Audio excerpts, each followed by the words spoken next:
السلام علیکم ورحمۃ اللہ وبرکاتہ۔ اعوذ باللہ من الشیطان الرجیم، بسم اللہ الرحمن الرحیم۔ انما یرید اللہ لیذہب عنکم الرجس اہل البیت ویطہرکم تطہیرا۔ جی ناظرین، آج ہم جس حوالہ سے گفتگو کرنے جا رہے ہیں وہ ہے یزید۔ ناظرین، جیسا کہ آپ کو اس بات کا علم ہے کہ بریلوی مکتبہ فکر کے ہاں احمد رضا خان بریلوی کی بات کو بڑی ہی ترجیح دی جاتی ہے، تو ناظرین احمد رضا خان بریلوی جو ہے نا وہ بھی یزید کے دفاع میں بولتا رہا، یعنی یزید کے حق میں بولتا رہا۔ ناظرین آج ہم آپ کو سنوائیں گے 3 علماء کی گفتگو۔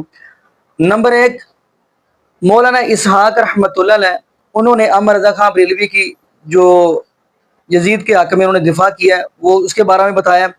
اور نمبر 2 مفتی منیب الرحمان حفظہ اللہ تعالیٰ، آپ کو پتہ ہے انہوں نے بھی یزید کے دفاع میں پچھلے دنوں بات کہی تھی۔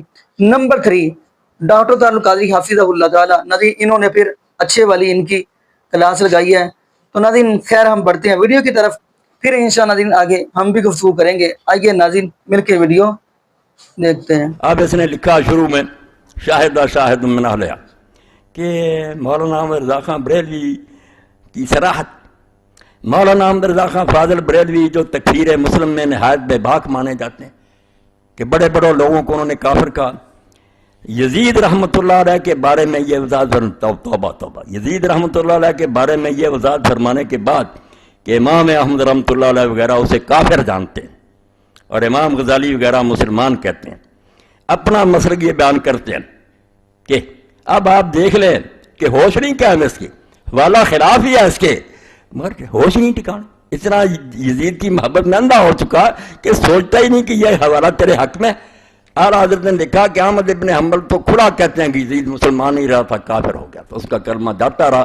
جب بیت اللہ شریف کو اس نے شہید کرا دیا، مدینہ کو 3 دن برباد کرایا، اہل بیت کو قتل کیا، کیا رہا وہ مسلمان؟ مگر امام غزالی کہتے ہیں نہیں، گناہ گار مسلمان ہے، جو چیز طے ہو فاسق ہے، گناہ گار۔ اپنا مسئلہ کیا بیان کرتے ہیں اعلیٰ حضرت؟ ہے اس میں کوئی صلاح الدین کے کام کی بات؟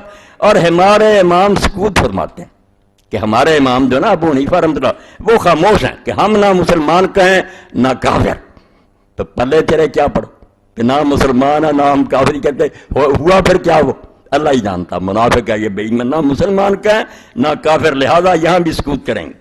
اب اس کے بارے میں سن لیں کہ اعلیٰ حضرت کیا کہتے ہیں۔ ہاں، کافر مومن کی بحث تو لگ رہی، اور اس سے یہ بھی پتہ چل گیا کہ بات گناہ گار سے آگے نکل گئی ہے، اس شخص سے کفر ایمان کی بحث شروع ہو گئی ہے کہ یہ مسلمان بھی رہا ہے یا کافر ہو گیا، گناہ گار ہونا تو الگ رہا نا، یہاں تک بحث چلی گئی کہ کئی اماموں نے کہا نہیں اب یہ مسلمان نہیں رہا۔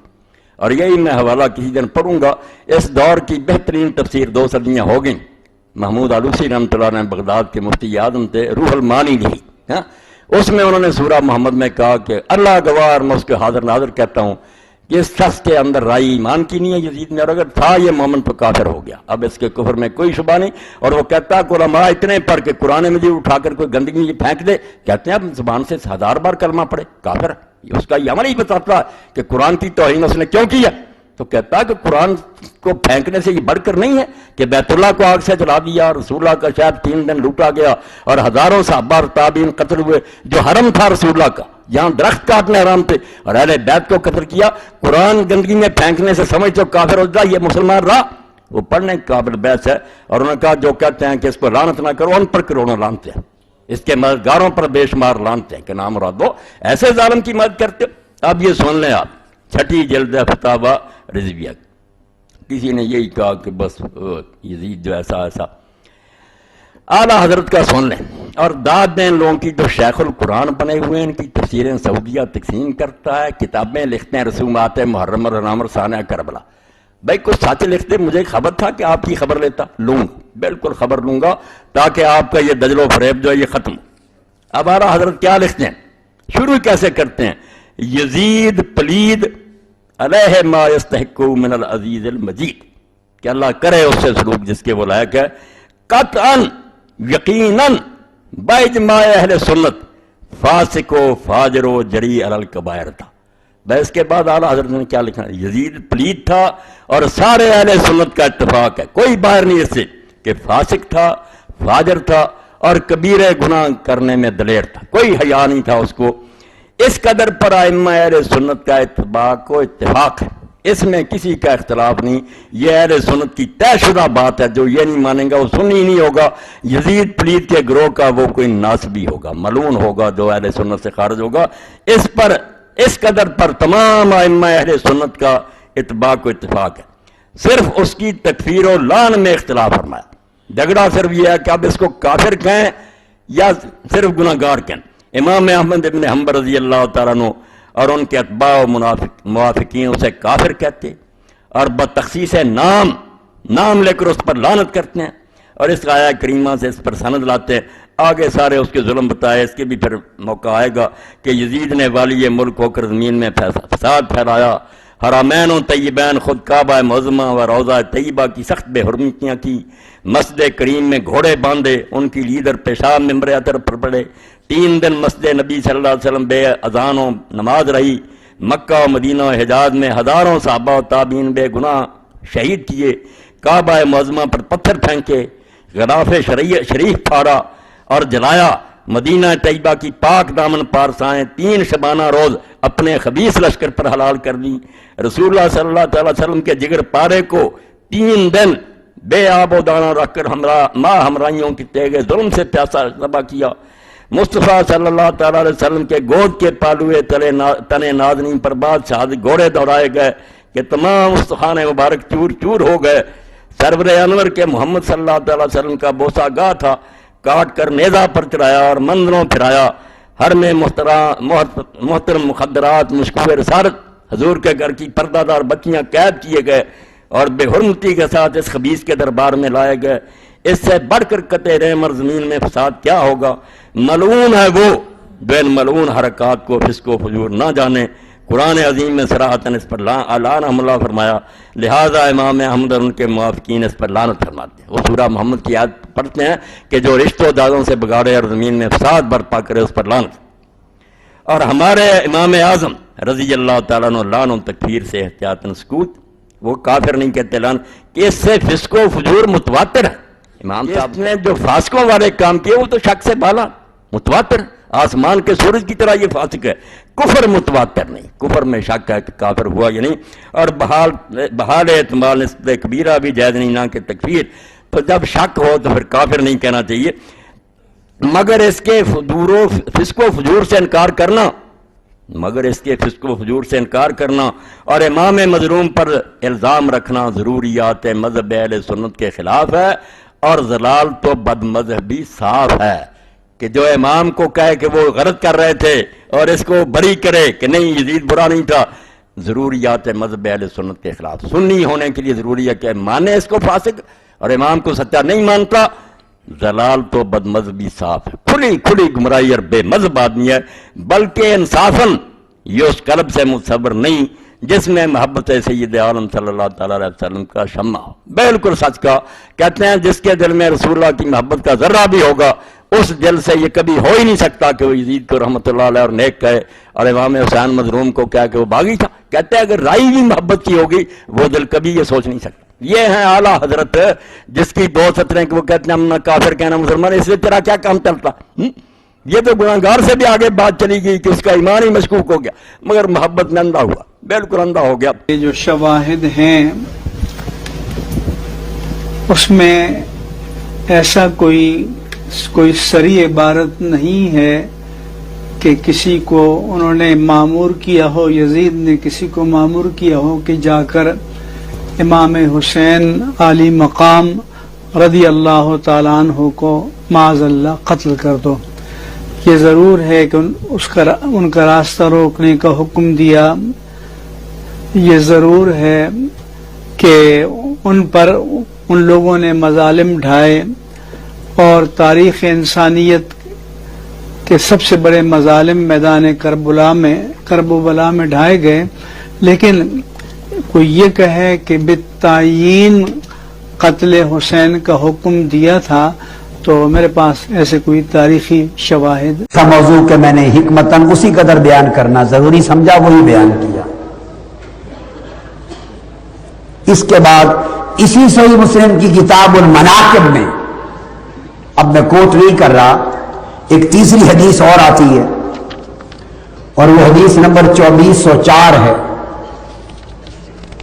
اس کی پوری تفصیل ہے، وہ بھی اسی مضمون کو اس سے بھی آگے واضح کرتی ہے کہ بنو امیہ کے دور میں کس طرح حضرت علی کے خلاف سختی تھی۔ اور ترمذی شریف میں بھی حدیث آئی ہے، جامع ترمذی کتاب المناقب میں موجود ہے۔ 4 چیزیں امام ترمذی کی، 5ویں امام نسائی کا واقعہ بتانا چاہتا ہوں۔ اب بنو امیہ کا دور گزر گیا، اب بنو عباس کا تھا، بنو عباس کا دور ہے جب امام نسائی ہوئے، سیاستہ کے ایک امام۔ انہوں نے دیکھا، دمشق میں مقیم تھے تو دیکھا کہ برسر منبر حضرت علی مرتضیٰ کو گالیاں دی جاتی ہیں۔ ان کا دل دکھا، بہت دکھی ہوئے اور حزین اور غم زدہ ہو کر آپ فلسطین کی طرف ایک گاؤں میں چلے گئے تو آپ کا دل دکھا کہ گالیاں دی جاتی ہیں مولا علی المرتضیٰ کو۔ آپ فلسطین کے قصبے میں جا کے بیٹھے اور آپ نے جرأت کی اور مولا علی المرتضیٰ کے فضائل و مناقب پر حدیث کی کتاب لکھی۔ پہلی کتاب تھی جو ائمہ صحاح ستہ میں سے کسی ایک نے حضور کے صحابہ میں سے یا اہل بیت میں سے کسی ایک پر پوری کتاب لکھ ڈالی۔ نہ امام بخاری نے کسی کے لیے لکھی تھی، نہ امام مسلم نے، نہ ترمذی، نہ ابو داؤد، نہ ابن ماجہ تو بعد میں آئے، کسی نے نہیں، نہ انہوں نے۔ ہر ایک نے اپنی کتاب میں مناقب اور فضائل صحابہ کرام اور اہل بیت کے درج کیے تھے، ایک مستقل کتاب نہیں لکھی تھی۔ انہوں نے 194 حدیثیں، کتنی؟ 194 احادیث متصل مرفوع اسانید کے ساتھ مولا علی المرتضیٰ کی شان میں تخریج کی اور خصائص علی ابن ابی طالب کے نام سے کتاب حدیث کی مرتب کر دی۔ اس کتاب پر درس میں نے پہلی اعتکاف کی پہلی رات مکمل دے دیا ہے، وہ آپ سن لیجئے گا۔ اور یہ ضمناً ایک بات طالب علمانہ بات ہے، علم الحدیث کی ساتھ کر دوں کہ کوئی یہ نہ کہہ دے کہ امام نسائی ہیں، ان کا درجہ کیا ہے؟ علم الحدیث میں امام نسائی کا درجہ 6 جو ائمہ سیاستہ ہیں ان میں امام ابن ماجہ سے بلند محقق بات، حتیٰ کہ امام ترمذی سے بلند، امام ابو داؤد سے بلند، اور بہت سے ائمہ نے تو ان کو امام مسلم سے بھی اوپر کا درجہ دیا ہے۔ بہت سے محدثین نے جرح و تعدیل میں اور علل حدیث میں، اس فن میں وہ سمجھتے ہیں کہ ان کا درجہ امام مسلم سے بھی بلند ہے۔ اور ائمہ حدیث نے اور ائمہ جرح و تعدیل نے لکھا ہے کہ یہ امام بخاری کے اقران میں آتے ہیں۔ امام بخاری کی جو سطح کا طبقہ ہے، ان کا درجہ اس فن میں اس مقام پر ہے۔ لیکن بہر صورت میرا ایک اپنا ذوق ہے ترتیب مراتب کا، میں امام نسائی کو امام بخاری اور مسلم کے بعد تیسرے درجے پہ رکھتا ہوں۔ لیکن محدثین نے، محققین نے انہیں یہاں تک اتنا اونچا بلند مقام بیان کیا ہے ان کا۔ یہ وہ امام نسائی ہیں، ایسے نہیں کہ کوئی سمجھ لے کہ یہ کوئی 6 ائمہ حدیث میں سے بس کوئی ایک امام ہے، بہت اونچا درجہ۔ تو سیدنا علی شیر خدا کے مناقب پر 194 احادیث کی تخریج کی اور کتاب لکھی۔ واپس آئے، ایسا غم تھا، غم و غصہ تھا، جوش تھا، رہا نہ گیا، واپس دمشق آئے اور منبر پہ کھڑے ہو کے آپ نے پھر اپنی پوری کتاب کی روایت کی جمعہ میں، منبر پہ کھڑے ہو کے روایت کی اور 194 احادیث مولا علی المرتضیٰ کی مناقب میں سند کے ساتھ سنائی۔ وہ جو خارجی تھے، دور حالانکہ بنو عباس کا تھا، مگر دمشق میں اثرات اب تک پرانے بنو امیہ کے پیدا کردہ موجود تھے اور خوارج بھی مل جل گئے ہوئے تھے، ایک معجون بن گئی تھی، کیونکہ خارجیوں کو اناد تو دراصل مولا علی المرتضیٰ سے بن گیا تھا، چونکہ انہی کے ساتھ جنگیں ہوئی، انہوں نے جنگیں کی اور ان کا مقاتلہ کیا اور خاتمہ کیا۔ اور آج تک خارجی کی علامت یہ ہے کہ اسے مولا علی المرتضیٰ کا نام سن کے قبض ہو جائے گی، اس کے چہرے پر انقباض ہو جائے گا۔ یہ خارجی عقیدہ ہے جو محبت اہل بیت سے کنارہ کشی کرتا، گریز کرتا ہے۔ آپ نے جب یہ کتاب کی روایت کی تو کھڑے ہو گئے بنو امیہ میں سے خوارج، انہوں نے کہا کہ اس طرح کی منقبتیں اور فضیلتیں اب حضرت امیر معاویہ کی شان میں بھی ہمیں سناؤ۔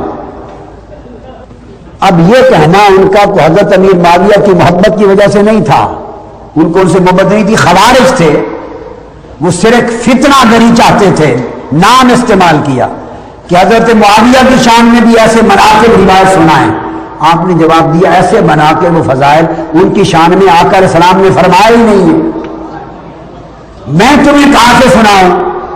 وہ تو 1500 سال کے بعد ایک فرقہ پیدا ہوگا پاکستان میں، وہ تمہیں سنائے گا کر کے۔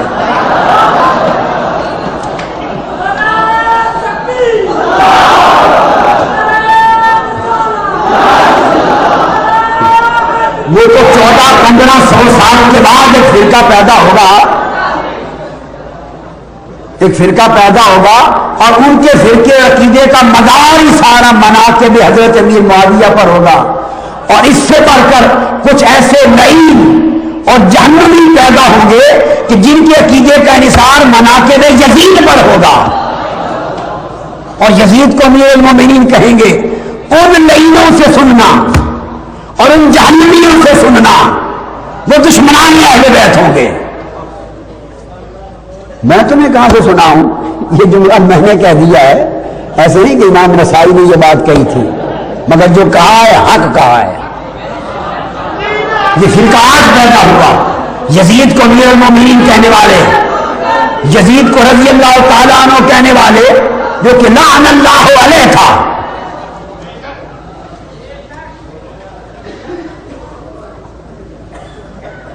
اور غلط بخاری شریف کو غلط استعمال کرنے والے، کہنے والے کہ حدیث قسطنطنیہ کا جو کوٹ کر کے کہ اس میں یزید کی مغفرت کی بات آئی ہے، سن لیں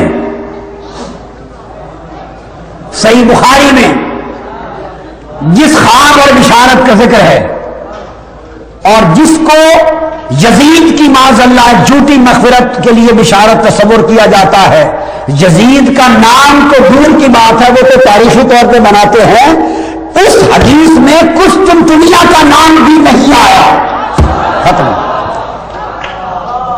اول سے آخر تک ساری صحیح بخاری میں جس میں اس خواب اور بشارت کا ذکر ہے کہ حضور نے فرمایا کہ جو اول جیشن، جو پہلا جیش، جو فوج جو لشکر حملہ کرے گا اور فتح کرے گا، اور جس سے پھر یزید کو بنایا گیا کہ وہ اس لشکر میں شامل تھا، اس میں قسطنطنیہ کا نام ہی نہیں آیا، جس کا عنوان حدیث قسطنطنیہ بنا دیا گیا ہے۔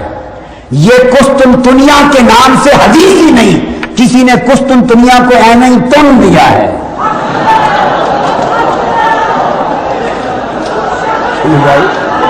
ایسے ہی تن دیا ہے۔ میں نے تو ایک بات کہہ دی، اور میں جب ایک بات کر رہا ہوں تو ایسی کچی بات نہیں ہوتی، اب سارے سن لیں، زندگی اب گزار لیں، اول سے آخر تک بخاری پڑھ لیں۔ جس دن اس یزید والی جو بشارت کا جو ذکر کرتے ہیں آپ، اس حدیث میں قسطنطنیہ کا نام مل جائے، لا کے مجھے دکھا دینا، تائب ہو جاؤں گا۔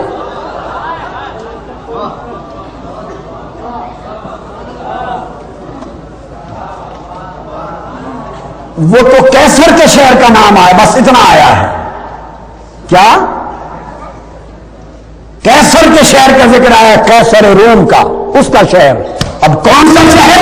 تاجدار کائنات نے نام نہیں لیا، یہ تم نے خود کر لیا ہے قسطنطنیہ۔ اس سے مراد ہمس کی فتح ہے، اس سے مراد حلب کی فتح ہے، اس سے مراد دمشق کی فتح ہے، قسطنطنیہ کی فتح ہے۔ کیسر روم کے کئی کیپٹل تھے، اس کا تو خبر ہی کوئی نہیں ہو سکتی کیا، اور قسطنطنیہ سے پہلے ہمس فتح ہوا تھا۔ قرین قیاس ہمس ہو سکتا ہے، اس میں یزید نہیں تھا، اور اگر قسطنطنیہ ہی مراد لینا ہو دھکے سے کہ اس میں یزید شامل ہوا تھا، جو کہ حدیث میں نہیں ہے، تو کبھی یہ بھی سوچا؟ اٹھائیے ابن کثیر البدایہ، اٹھائیے ابن اسیر، اٹھائیے تاریخ کی کتب اور دیکھیں تو صحیح کہ یزید گیا کیسے تھا۔ یزید اس لشکر میں گیا ہی نہیں تھا،